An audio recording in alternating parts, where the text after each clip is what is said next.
एक रामपुर नाम का गांव था। वहां पर एक आदमी चाय बेचा करता था। उसके घर में उसकी बीवी और उसकी पत्नी थे। तीनों बहुत खुशी खुशी रहते थे।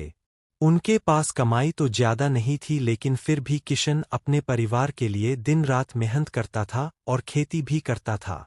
वह भगवान का बहुत बड़ा भक्त था और काम करते हुए भी वह हर वक्त भगवान का नाम लिया करता था। उसकी जीवन में सिर्फ एक ही इच्छा थी कि वह एक बार भगवान से मिले और उनको साक्षात्कार करे। एक दिन किशन रात में जब सो रहा था तो उसके सपने में भगवान आए और उन्होंने कहा कि किशन, तुम तैयारी करके रखना, मैं कल तुमसे मिलने आ रहा हूँ। किशन यह सपना देखकर बहुत खुश हो गया और सुबह उठकर वह भगवान की आने तैयारी में लग गया।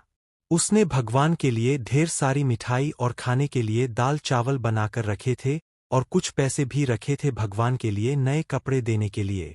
वह दिन भर चाय की दुकान में काम करते हुए बस भगवान के आने का इंतजार कर रहा था। उसी वक्त एक बूढ़ा आदमी वहां पर आता है और कहता है, मुझे बहुत भूख लगी है, मैं 5 दिनों से कुछ नहीं खाया है। अगर तुम मेरी मदद कर दो तो बहुत भला हो जाए। कृष्ण ने पहले सोचा, लेकिन उसके बाद उसने भगवान के लिए दो जो दाल चावल रखे थे उसने वह उसे बूढ़े आदमी को दे दिया। बूढ़ा आदमी ने खाकर उसे बहुत आशीर्वाद दिए और वहां से चला गया। फिर कुछ देर बाद दोपहर में एक आदमी आता है और बोलता है, उसकी बीवी की तबीयत बहुत ज्यादा खराब है और उसे पैसे की बहुत जरूरत है। अगर पैसे ना मिले तो उसकी बीवी मर जाएगी। किशन ने बिना देरी किए उसने भगवान के लिए जो पैसे रखे थे कपड़े खरीदने के लिए, वह पैसे उसने उसे आदमी को दे दिए और उस आदमी ने कृष्ण को बहुत दुआ दिया।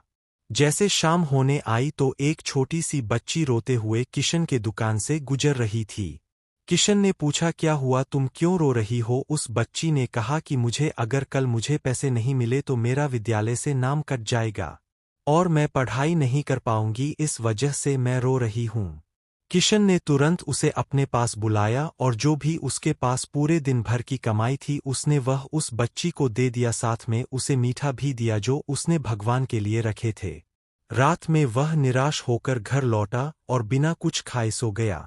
उसके सपने में फिर से प्रभु ने दर्शन दिए। किशन ने उनसे पूछा कि मैंने आपका दिन भर इंतजार किया, आपके लिए कितने सारे पकवान बनाए, कितना खुश था मैं, पर आपने तो झूठ बोला, आप मुझसे मिलने ही नहीं आए।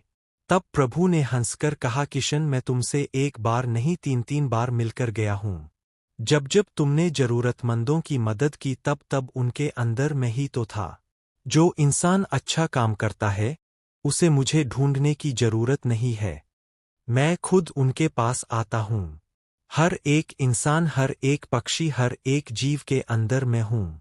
इसलिए किसी को चोट मत पहुंचाओ, जितना हो सके सबकी मदद करो, यही मेरी भक्ति है और यही मेरी पूजा है। मैं तुमसे बहुत प्रसन्न हूँ। यह कहकर भगवान चले गए और उस दिन से किशन हर जरूरतमंद की मदद करने लगा।